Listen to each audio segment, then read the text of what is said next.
If you watch videos about finance or even minimalism, you'll likely hear a lot of talk about mindless spending or shopping because this often contributes to overspending and buying things that you probably don't need. But even though that's a term that we hear often, we have to really consider if we fully understand what it means or what it looks like, because some people might not. And if that is the case, we could be mindlessly spending without even realizing it. So one sign of mindlessly shopping or spending is purchasing items without researching the best price or comparing options. Nowadays, there are so many resources to help us find the best deals on just about everything from electronics to travel. There's Google Shopping, Price Grabber, and shopping.com. Plus, you can visit individual retailer sites on your own to compare prices.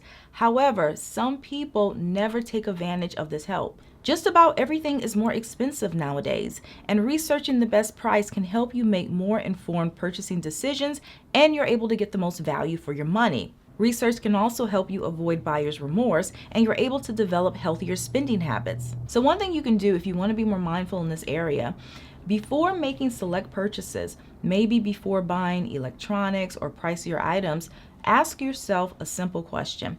Is this the best price? And if you don't know the answer to that question, that means that you haven't done enough comparison shopping. Mindless spending can also include using shopping as a form of entertainment or distraction from your problems. Shopping can feel good for several reasons. Firstly, it can trigger the release of dopamine in the brain, which is a neurotransmitter associated with pleasure and reward.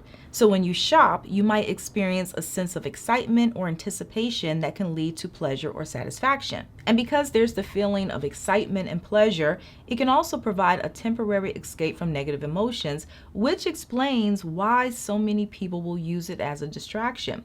But on the flip side of that, it can also lead to overspending and financial stress. Using shopping as a form of entertainment also contributes to a culture of consumerism, where you might feel the need to constantly buy new things to keep up with trends or satisfy your desire for novelty.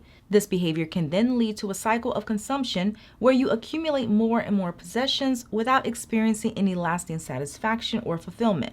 So before making an on-the-spot or unplanned purchase, ask yourself, how do I feel in this moment? And that question can really help you identify negative spending patterns. And if you're bored or upset or angry about something, consider other alternatives to shopping. For example, physical activity can help reduce stress and anxiety. It can boost your mood and also provide a sense of accomplishment. So try going for a walk or run, or maybe doing something else like a fitness class. Also, finding an activity that you enjoy can help you relax. And this can be anything from reading a book to painting to gardening. You can also reach out to family and friends if you're feeling bored or lonely, and don't neglect self-care. So take time to focus on yourself and engage in activities that help you feel good, such as getting a massage or taking a warm bath. Mindless spending can also be making purchases with a credit card without considering the ability to pay off the balance. One of the worst things you can do is use a credit card without a plan. Failure to consider your ability to repay can obviously lead to debt, which can be hard to overcome.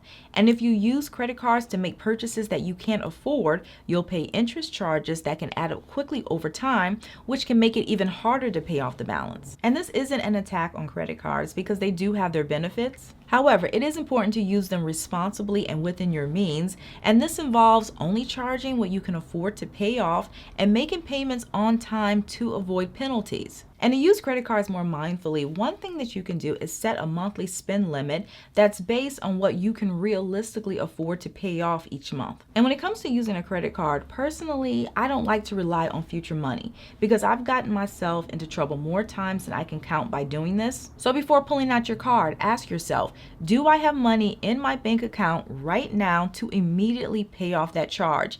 And if you don't, seriously consider whether that purchase will create a hardship. And as far as using a credit card, you also have to know yourself and be realistic, because some people, no matter how hard they try, they can't handle credit, and they do much better with cash, because when they actually have money in their hand, it's easier for them to be more conscious about spending, because they can only spend what they bring. Mindless spending or shopping can also be making purchases impulsively without considering the necessity or value of the item. It's okay to satisfy our wants, and let's be honest, a lot of the things that we buy probably aren't needs.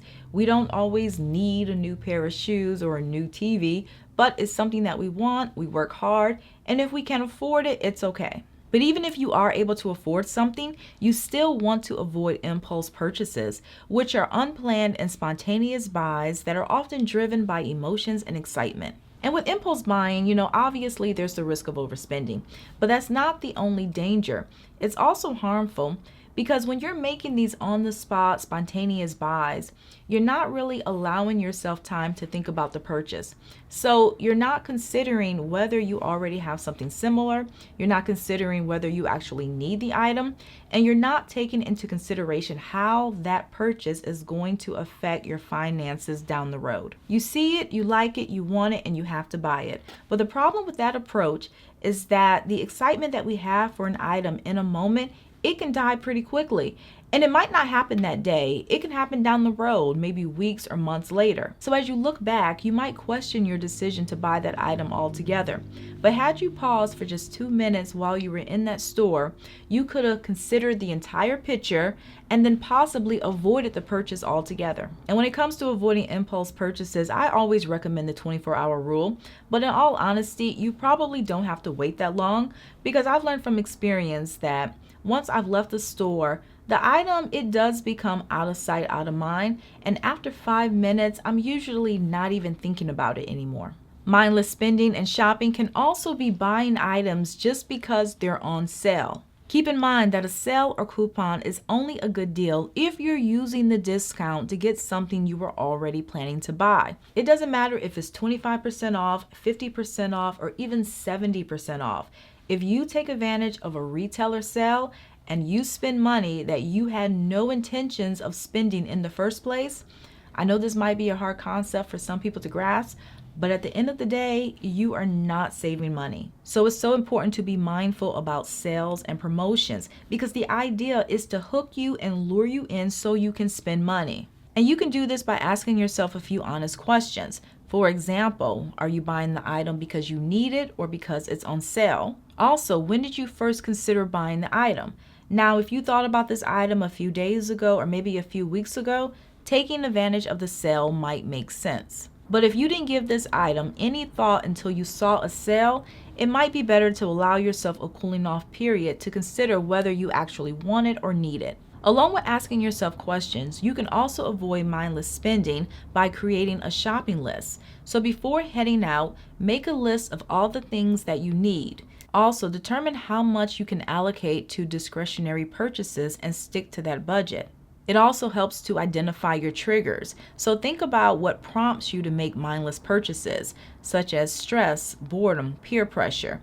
Another tip is to delete shopping apps, which can make mindless purchases easier. And finally, shopping with a friend who shares your values and goals can help keep you accountable. So that's all that I have for you guys today. Don't forget to like, comment, and share, and also subscribe if you like personal finance and you want to see more videos like this. I typically post on the weekends, so thank you again for watching, and I'll see you in a few days.